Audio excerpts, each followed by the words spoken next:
Here at Crappy Classics, we have high quality parts vehicles.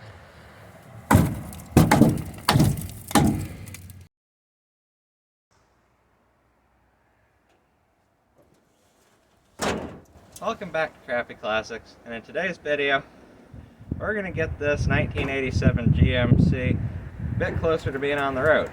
Now, I thought I was going to be working on this and getting it on the road this summer, but as you can see, it's a little bit snowy out right now, so it's not summer anymore. Heck, it's not even fall, it's winter. So, I'm going to catch you up to speed on what's been done so far. Welcome back to Crappy Classics, and in today's video, 1987 GMC High Sierra. Pull all this crud out and let's take a look at what we're going to be fixing. If I lift up this well-placed floor mat, there you go. So we're going to be fixing that today. Passenger side isn't too terrible, but driver's side's seen much better days. Well, I guess this is exactly what YouTube needed. Yeah, right. Another Squarebody rust repair video.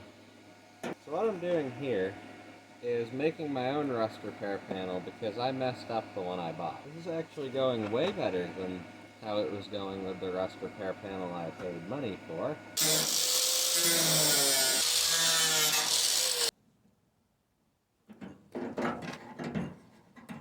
Following how GM did this from the factory.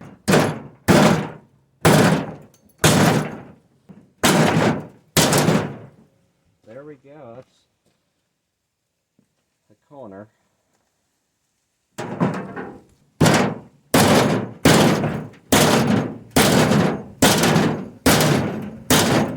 Just getting it done.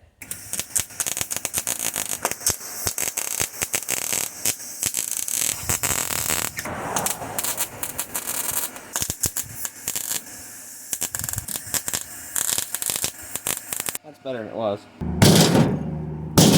There are some people out there who would ask, why don't I just get a replacement door?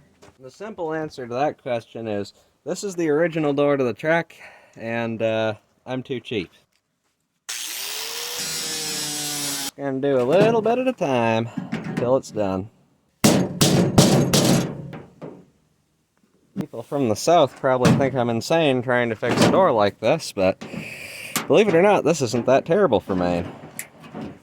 Because I live up north, where everything rusts out the second it comes off the factory floor.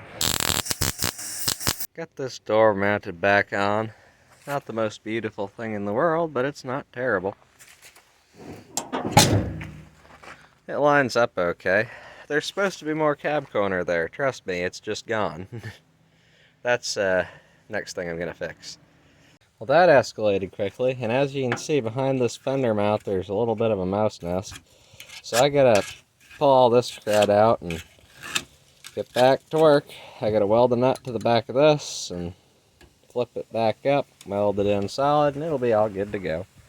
Well, eventually this turned into this, and then into this, and I thought I had most of the rest cut out, but anyways, eventually I did. Then I ended up making this thing, then I ended up welding new metal in. That's what I ended up with right there.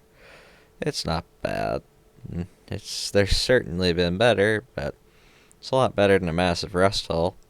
I also added some carpet to the floor to hide the rust repair and to make it a little quieter inside. To finish the voiceover section of this video, I'm just gonna say that I put new frame cross members in too, because the rear ones were both junk. And something that was never mentioned or talked about in this is the brake system is pretty much all new. Good enough for me. Now that you've seen what I've already done on this thing, let's get into what we're doing today. So on this truck I have this old plow gear right now. I'm going to take off some bolts down there, and in theory it should just come off. I'm going to see how that's going to go. Probably not going to record this part because it's going to be pretty awful, and I don't really think there's a good camera angle to give you, but be back in a minute. I'll come under the truck. We're going to change the oil. So, here's a view of the pan, I guess. Drain pan, maybe. I don't know. Your camera's probably gonna have a crap angle for this.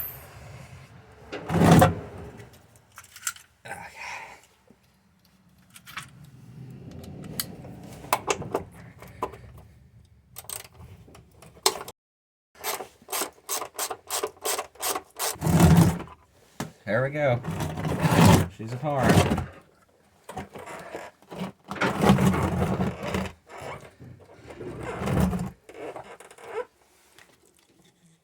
There you go. Look at that nice black gold.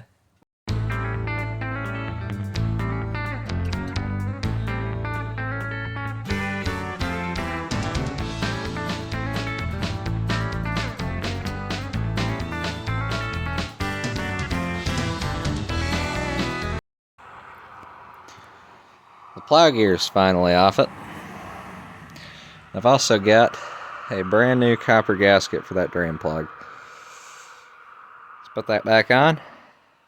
Change the oil, plugs, cap, rotor, wires, and call it a day. I'm pretty glad I didn't film taking the plow gear off. That was pretty awful. But I am going to film changing this rear differential fluid, because it's about time to milk this cow. It's full of, you know, hydraulic or gear oil and whatever else is in there, water, gas, who knows with who owned this before I did. Anyways, it's full of gear oil milk, so get that changed out real quick. So I'm going to take this cover off. The reason why I'm not just using a drain plug is because first off, I haven't even tried to clean it out. Second off, it's just so disgusting I have to clean it out all the way anyway, so whatever. I already cracked all these loose because that was going to be a nightmare. Not actually though. Most of them weren't even very tight. So now we're going to try to crack this open real quick. I got all the bolts out of it. Well, there's a pop. Maybe up a screwdriver size or so. Oh boy, here we go. See if it's all frozen or what it's doing. Oh, there is some ice in there. Nice. Oh god, that's good consistency for it, huh? Oh, mud. As you can see, there's a little bit of ice on that case. That's because there was water in this. And after torquing all these to their correct spec, we'll be done with this. I have some fresh molasses, also known as gear oil. I'm going to put that into this smaller bottle, and then I'm going to put that over here in that hole right there. I'm going to fill that until it starts spilling out, and this will be good enough.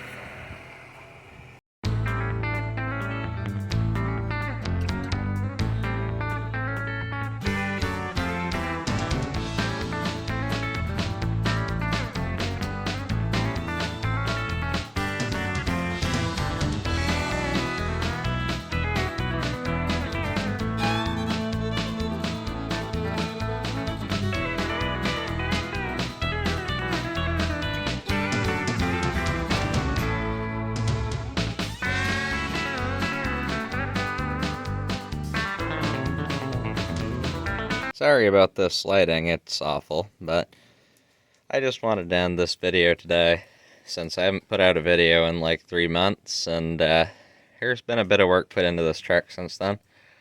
I did eventually get the cap, rotor, and new wires on there. New plugs too.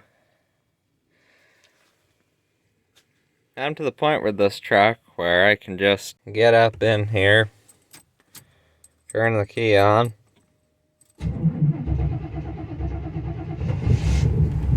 and it starts right up. Runs right. Belt squeals for a few seconds, but it stops. It's just the old emissions belt still on there. None of that crap's hooked up, but the belt's still there for it.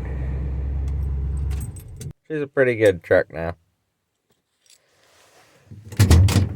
So I hope you enjoyed this episode of Crappy Classics.